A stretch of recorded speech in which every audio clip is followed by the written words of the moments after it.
es más fácil predicar al Papa, a los cardinales, que hablar aquí, a vosotros. Porque ahí puedo hablar italiano y aquí tengo que esforzarme de hablar español. Allí predico a la mañana, a las 9 de la mañana, que es un tiempo más propicio para mí, para predicar. Y mirándolos en este momento, me parecía que el Señor Jesús resucitado también estaba aquí, al lado de mí. Les miraba y se regocijaba. Porque el objeto, la motivación de vuestra venida aquí no es Padre Cantalamessa, por supuesto, lo espero, es encontrar a Jesús, ¿verdad? Y lo bueno sería que regresando a su casa esta tarde pueden decir lo que decían los discípulos que habían visto al Jesús resucitado. Hemos visto al Señor, hemos visto al Señor. Hablaré sobre el Kerygma y la Didaché, como anunciado en el título de este encuentro, pero dentro de un marco, un contexto más ancho, que es el contexto de Pentecostés. La razón litúrgica de esta elección es que estamos caminando hacia Pentecostés. Y esta es una ocasión única para que Pentecostés no se quede una página entre las otras de la Escritura, sino que se vuelva una experiencia vivida. El relato de Pentecostés nos dice cómo nació la Iglesia. Nació del lado de Cristo, por supuesto, pero como comunidad visible, sociológica, es el día de Pentecostés que nace la Iglesia. Y Pentecostés nos dice cómo la Iglesia y cada comunidad renace siempre de nuevo a través del Espíritu del Señor. He comentado esta mañana el relato de Pentecostés, algunos versículos, con vuestros sacerdotes. Y es precisamente este encuentro con vuestros sacerdotes que me ha hecho nacer el deseo de compartir también con vosotros esta tarde algunas reflexiones sobre Pentecostés. De manera que todo el pueblo de Dios que está en Toledo este año tenga la oportunidad no solamente de celebrar la fiesta de Pentecostés, sino de vivirla, de vivir un Pentecostés. Estamos entonces aquí, hermanos y hermanas, como los apóstoles, los discípulos y las mujeres que estaban en el cenáculo en la espera del Espíritu Santo, junto a María, la Madre de Jesús. Porque esto es lo que los Hechos de los Apóstoles nos dicen. Todos estos estaban perseverantes y unánimes en la oración junto a algunas mujeres y María, la Madre de Jesús. Entonces estamos aquí junto a María en la espera del Espíritu Santo. Y el cenáculo es esto esta tarde. Eran, dicen los Hechos de los Apóstoles, unos 120 personas. Más o menos lo que estamos aquí. Vamos entonces a comentar algunos versículos, no todo el relato de Pentecostés, algunas secciones de este relato. Y por favor, lo escuchamos siempre pensando que lo que pasó en aquel momento puede pasar de nuevo. No se necesitan lenguas de fuego y ráfagas de viento, pero Pentecostés es algo que está siempre abierto hasta el final del mundo. Precisamente es La intuición que tuvo San Juan XXIII cuando convocó el Concilio Vaticano II, propiciar para la Iglesia como un nuevo Pentecostés. Al llegar el día de Pentecostés, estaban todos reunidos en un mismo lugar. De repente vino del cielo un ruido como el de una ráfaga de viento impetuoso que llenó toda la casa en la que se encontraban.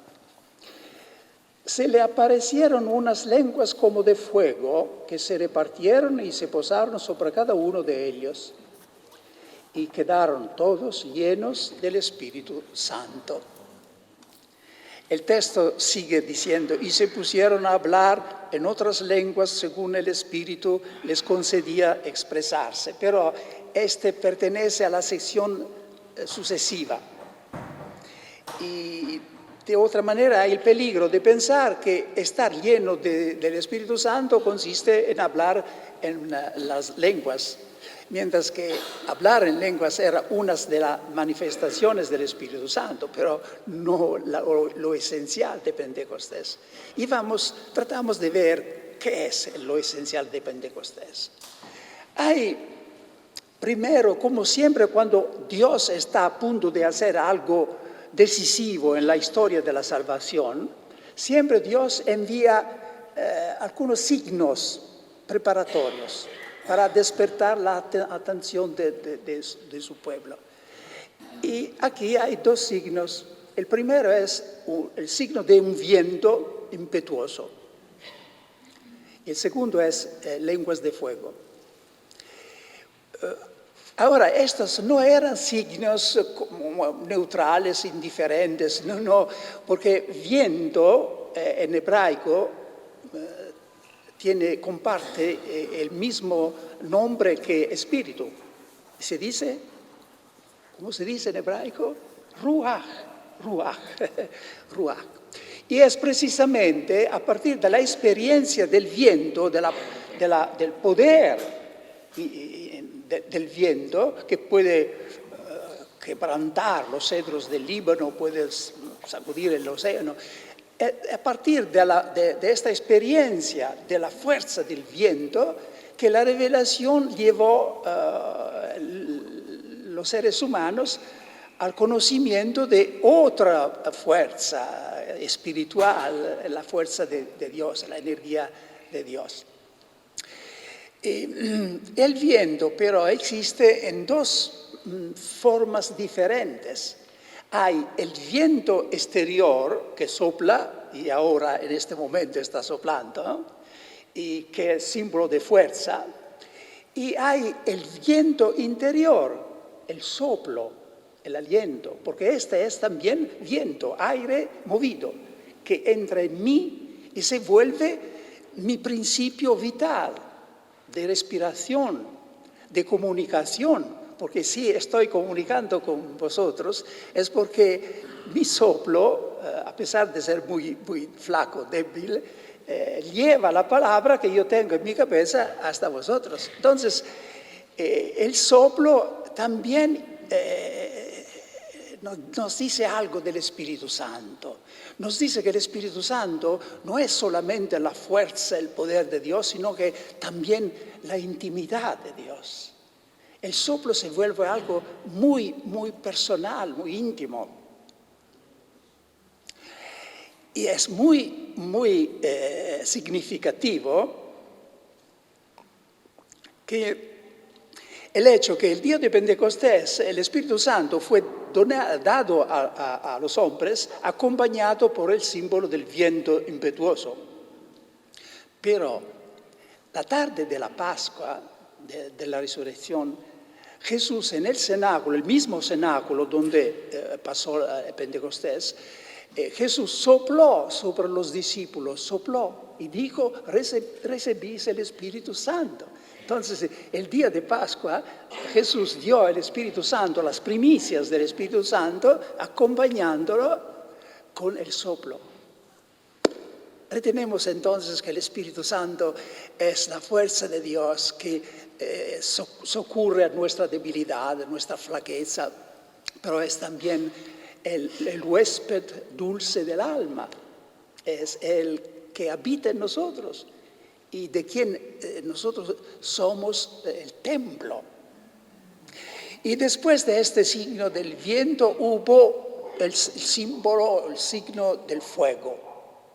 El fuego es un símbolo en la escritura del poder purificador del Espíritu Santo, inflamador.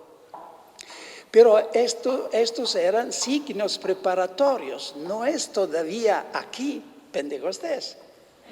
Pentecostés está todo encerrado en esta simple frase: todos se quedaron llenos del Espíritu Santo.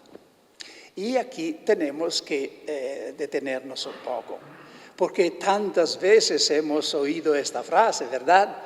Todos fueron llenos del Espíritu Santo, pero no nos dice mucho, no sabemos qué pasó. Tuvo que pasar algo traumático en sentido positivo, traumático, es decir, algo que cambió completamente, porque a partir de este momento los apóstoles son hombres diferentes.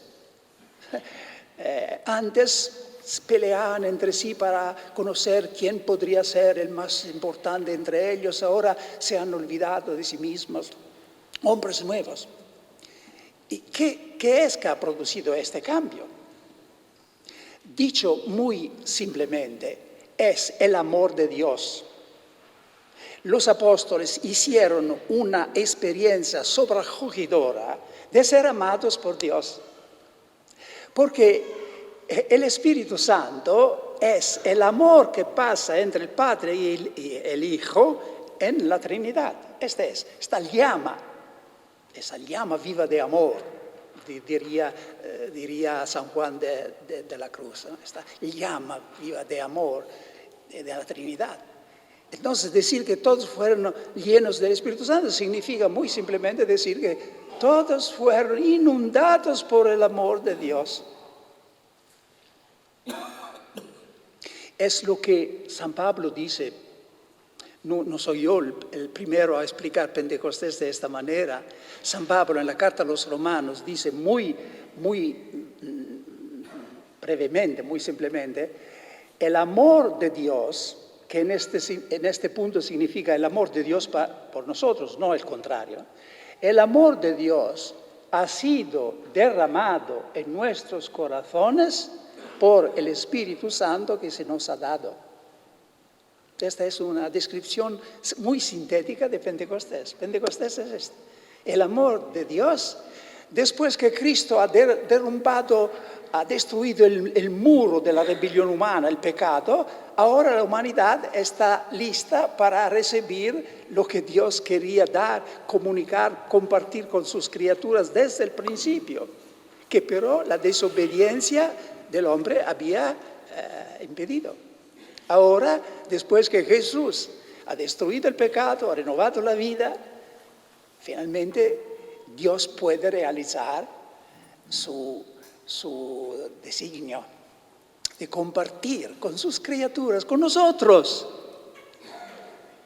la felicidad, la luz, la vida que hay en la Trinidad. Jesús lo había dicho, anunciando Pentecostés, había dicho, Juan bautizó en agua, vosotros seréis bautizados en el Espíritu Santo de aquí a pocos días. Y 10 días después fue Pentecostés.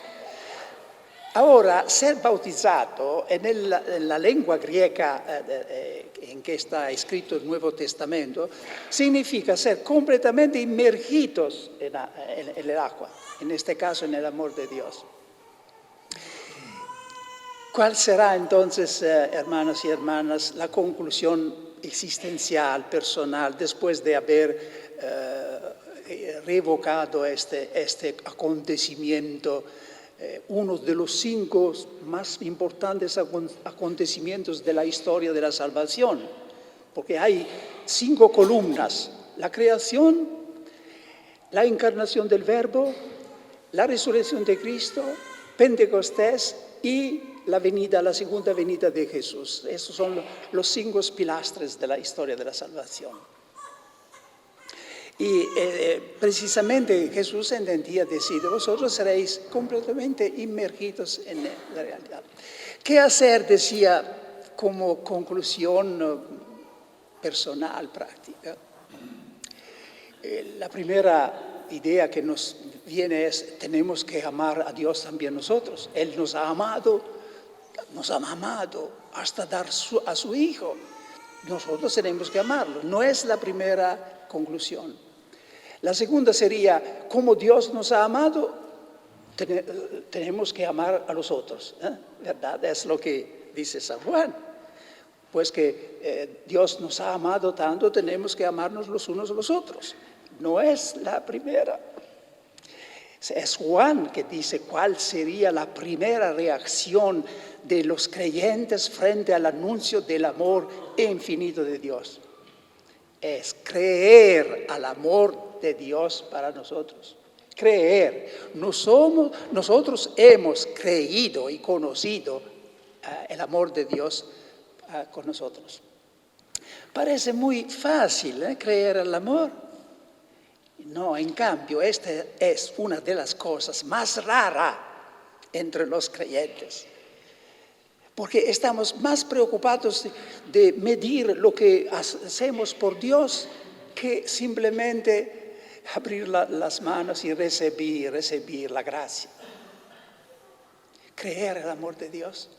Entonces, hermano o hermana, regresa a tu casa esta tarde con esta pregunta en tu corazón. ¿Yo creo en el amor de Dios? ¿Creo? Porque si uno cree en el amor de Dios, se vuelve una fortaleza, una roca. Nuestro refugio es el Dios del universo. Pasamos a un segundo punto. Esta mañana con los sacerdotes he comentado lo que sigue en el relato de Pentecostés. Ahora, en cambio, con vosotros me gustaría comentar la respuesta de Pedro a los que están sospechosos, no creen que los apóstoles hayan sido llenados del Espíritu Santo. Piensan que están llenados, sí, pero de vino, de mosto, ¿no? Y la respuesta de Pedro a estos escépticos, se dice en castellano escépticos, tiene algo importante para nosotros. Entonces Pedro, presentándose con los 11, levantó su voz y les dijo: judíos y habitantes todos de Jerusalén, que os quede esto bien claro y prestad atención a mis palabras. No están estos borrachos, como vosotros suponéis, pues es la hora tercia del día, sino que es lo que dijo el profeta. Sucederá en los últimos días, dice Dios, derramaré mi espíritu sobre toda carne y profetizarán vuestros hijos y vuestras hijas. Vuestros jóvenes verán visiones y vuestros ancianos soñarán sueños. Y sobre mis siervos y sobre mis siervas derramaré mi espíritu. Y todos serán profetas. Precisamente quería un poco detenerme sobre esto. Pedro proclama que ahora todo el pueblo, todos los creyentes, todos los que creen en Jesús, se vuelven profetas. No solamente algunos como Isaías, Jeremías, todos se vuelven profetas. Pero el carisma profético ahora, después de la venida de Jesús, no consiste en anunciar una salvación futura en los últimos días, como era en el Antiguo Testamento. La profecía por excelencia era la profecía de la salvación futura.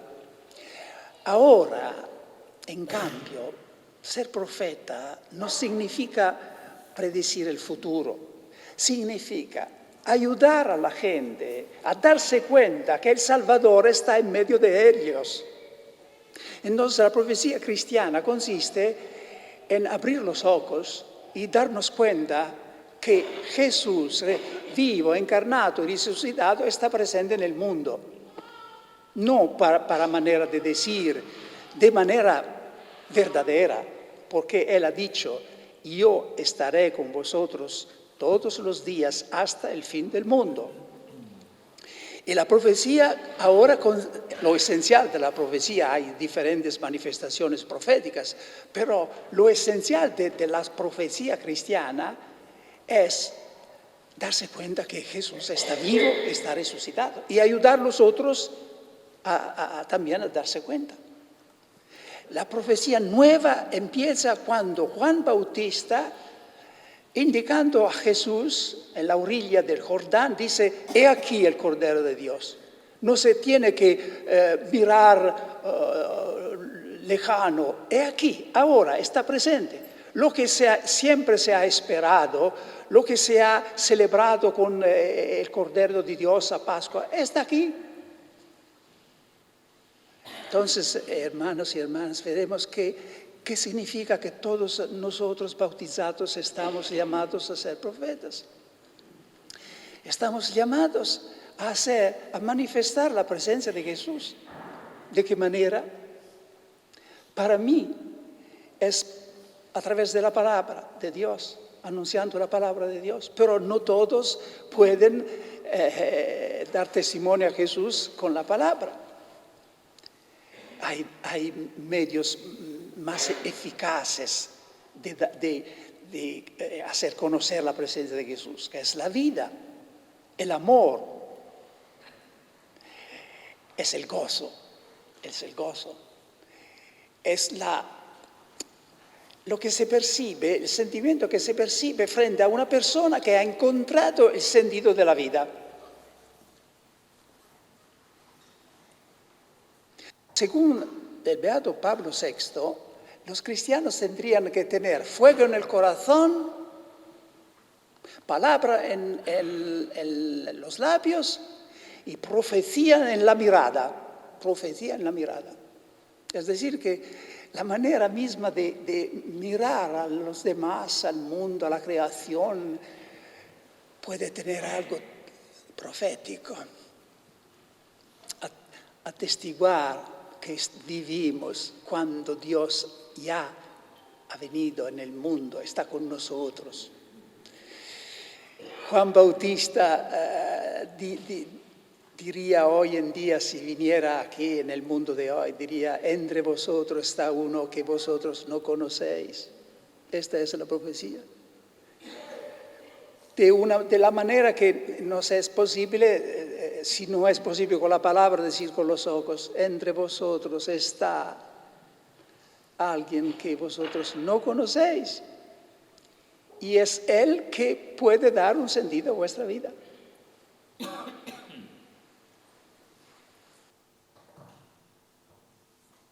Me quedan 15 minutos, ¿verdad?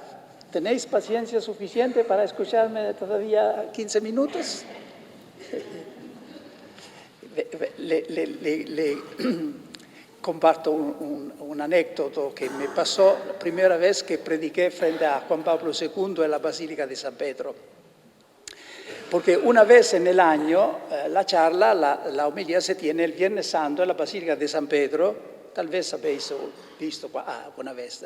Es la única ocasión cuando el Papa preside la liturgia, pero no da la homilía. El predicador tiene que subir al altar del Papa y dar la homilía. Cuando empecé a predicar, me di cuenta que tenía que hablar muy despacio, porque había un resonido en la basílica. Y hablando despacio, duré 10 minutos más que estaba decidido. Y el hombre que está en cargo del horario del Papa es el prefecto de la Casa Pontificia, yo no lo veía, estaba al lado de mí. Se puso un poco nervioso y miraba su reloj de vez en cuando, porque después de esta liturgia el Papa tiene que presidir la Vía Crucis al Coliseo. Yo no lo veía, pero este obispo, el día siguiente, confió a algunas hermanas lo que pasó después de la liturgia, a la fin de la liturgia. El Papa Juan Pablo II lo llamó y sonriendo le dijo: cuando un hombre de Dios nos habla, no tenemos que mirar nuestro reloj. Atención a imitar el Papa en este punto. Vamos entonces a comentar la parte del discurso de Pedro, donde se ve qué es el querigma. ¿Qué es el querigma? Israelitas, escuchad estas palabras. Después de haber contestado a los escépticos, San Pedro sigue diciendo: Israelitas, escuchad estas palabras. A Jesús el Nazareo, hombre acreditado por Dios entre vosotros con milagros, prodigios y señales que Dios hizo por su medio entre vosotros, como vosotros mismos sabéis, a este que fue entregado según el determinado designio y previo conocimiento de Dios, vosotros le matasteis, clavándole en la cruz por mano de los impios. A este pues Dios le resucitó librándole de los dolores del Hades, pues no era posible que quedase bajo su dominio. Este es el inicio de la predicación de la Iglesia. Ahora, Jesús no es más el que predica, sino es el que está predicado. Es el objeto del anuncio. Y esto es lo que llamamos el querigma, es decir, de la letra significa el grito solenne, el anuncio solenne, pero el grito que vehicula la nueva más importante del mundo. Jesús ha muerto y ha resucitado. San Pablo dice de otra manera, Jesús murió por nuestros pecados y resucitó por nuestra justificación. Pedro dice de manera muy agresiva, muy activa: vosotros le matasteis y Dios le resucitó. Y esta mañana, hablando a los sacerdotes, me atreví a decir: bien bendecido el día cuando, bajo una luz especial del Espíritu Santo, nos damos cuenta que vosotros somos nosotros. Y convencido de pecado en el corazón, uno dice, se rinde, dice: sí, Señor, yo también te he crucificado, porque tú has muerto por nuestros pecados y yo he pecado, entonces yo te he crucificado. Cada vez que soy egoísta, o que soy hipócrita, o que soy violento, estoy crucificando a Jesús. Esto sería el querigma, el anuncio. Y la predicación de la Iglesia no empieza diciendo los deberes, lo que tiene que hacer. Después, Pedro dirá cuál es la conclusión práctica. Arrepentíos, recibís el bautismo y después recibiréis el don del Espíritu Santo. Pero esto, después, cuando la gente que estaba presente se sintió traspasada en el corazón y dijeron a los apóstoles: ¿qué tenemos que hacer, hermanos? ¿Qué tenemos que hacer? Y esta es la aplicación práctica. Arrepentíos. Hoy, hablando a nosotros, no diría ir a recibir el bautismo, diría ir al sacramento de la reconciliación. Pero antes de esto está el anuncio.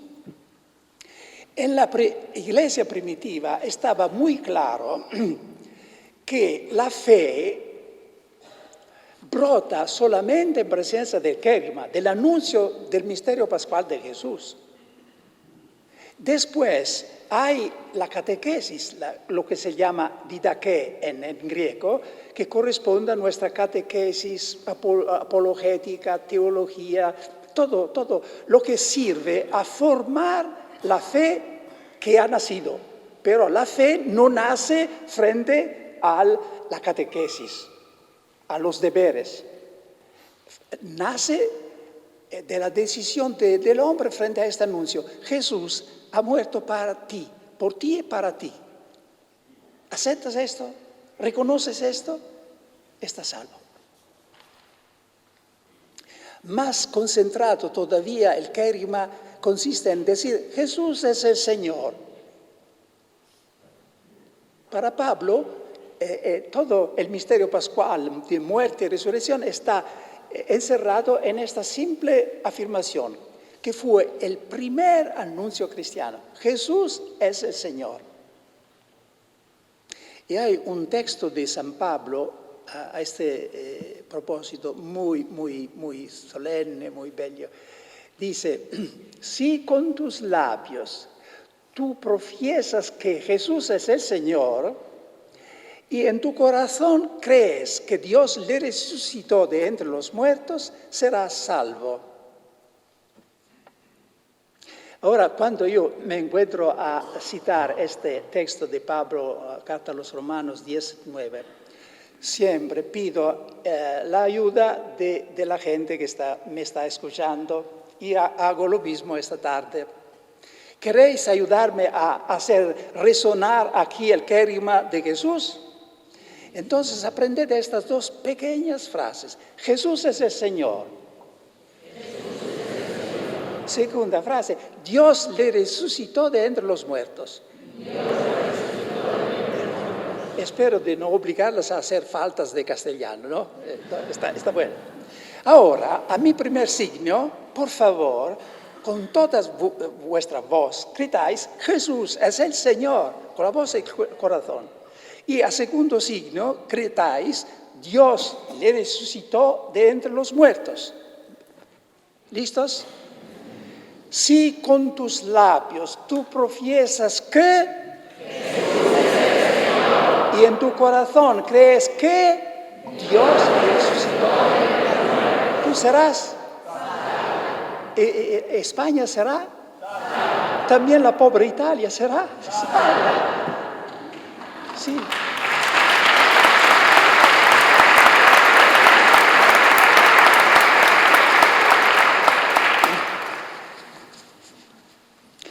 Hoy necesitamos de redescubrir el querigma. Es lo que Papa Francisco dice en su exhortación Evangelii Nuntiandi. Dice, hemos redescubierto que también en la catequesis tiene un rol fundamental el primer anuncio o querigma, que debe ocupar el centro de la actividad evangelizadora y de todo intento de renovación eclesial. Cuando a este primer anuncio se le llama primero, eso no significa que está al comienzo y después se olvida o se reemplaza por otros contenidos que lo superan. Es el primero en un sentido calitativo, porque es el anuncio principal, ese que siempre hay que volver a escuchar de diversas maneras y ese que siempre hay que volver a anunciar de una forma o de otra a lo largo de la catequesis. No hay que pensar que en la catequesis el querigma es abandonado en pos de una formación supuestamente más sólida. Nada hay más sólido, más profundo, más seguro, más denso y más sabio que ese anuncio querigmático. Hoy necesitamos redescubrir esta semilla de que brotó todo el anuncio cristiano.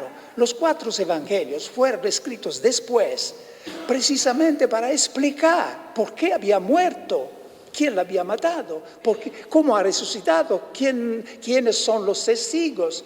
Los 4 evangelios vinieron después para explicar esta semilla, este núcleo inicial.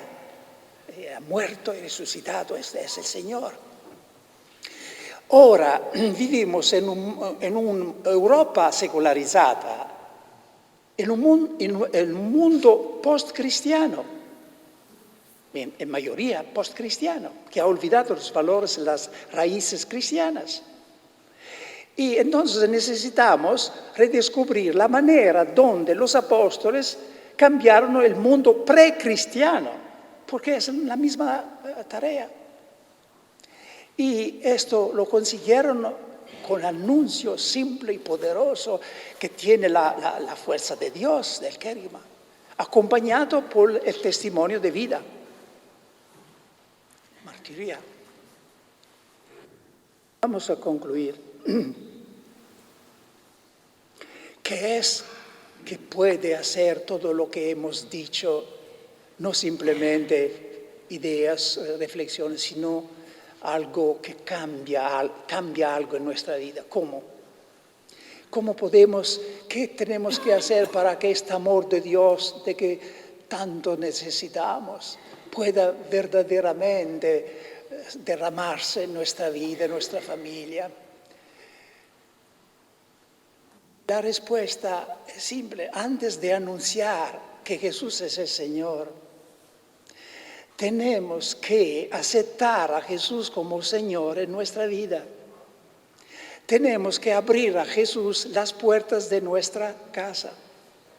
De nuestra casa, entiendo decir, de nuestra existencia integral. Entonces, de nuestra vida de célibes, por los sacerdotes, de esposos, nuestra dimensión sexual, sentimental, intelectual, toda dimensión de nuestra vida tiene que ser iluminada por el señorío de Cristo. Una vez me encontraba en los Estados Unidos en una familia, amiga mía, donde estaba la dueña de casa, la mujer de casa. Cuando tocó el citófono, ¿se dice el citófono en castellano? Sí, la mujer se dio cuenta que había un huésped no previsto, no atendido. Y yo miré lo que hace la mujer, la dueña de casa, en estas situaciones. Ella se apreció a cerrar las puertas de los cuartitos que estaban en desorden, con los lechos todavía no hechos, para guiar el huésped en la sala buena. Yo me dije, este es precisamente lo que no se tiene que hacer cuando se invita a Jesús en su casa. Tenemos que abrirles primero los cuartitos en desorden. Y en la vida de cada persona hay un sector, un aspecto que no alcanzamos de poner en orden.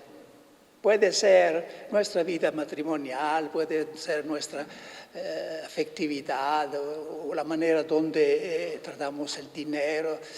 Y entonces tenemos muy sencillamente decir, Jesús, ven, ilumíname. Esta mañana con los sacerdotes yo compartí cómo el Señor me lo hizo entender a mí, que significa aceptar a Jesús como Señor, no simplemente de derecho como hemos hecho en el bautismo, sino existencialmente, verdaderamente. Yo estaba en un retiro y paseaba en el jardín cuando el Señor me habló con una imagen, nada de milagroso, sino una imagen interior. Yo me vi como un hombre que estaba sobre un coche y tenía las riendas de los caballos. Y entendí pronto que esto era la imagen de mí como un hombre que quiere estar en control de su vida. Quiere decidir él qué hacer, dónde ir, ser dueño, estar en control. A un cierto punto fue como, siempre de esta manera muy simple interior, como si Jesús subiera al lado de mí y con infinita delicadez y respeto me decía, nunca olvidaré estas palabras, ¿quieres darme a mí las riendas de tu vida? Y la gracia de Dios me ayudó a decir, sí, Señor, tomas las riendas de mi vida. Entre hermanos puedo confesar que después traté muchas veces de cobrar las riendas de mi vida, pero en la iglesia tenemos el sacramento de la reconciliación y podemos seguir adelante.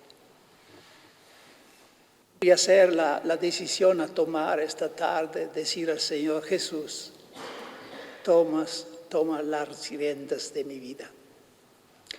Gracias por su paciencia. Ninguno ha mirado su reloj. Muy bien.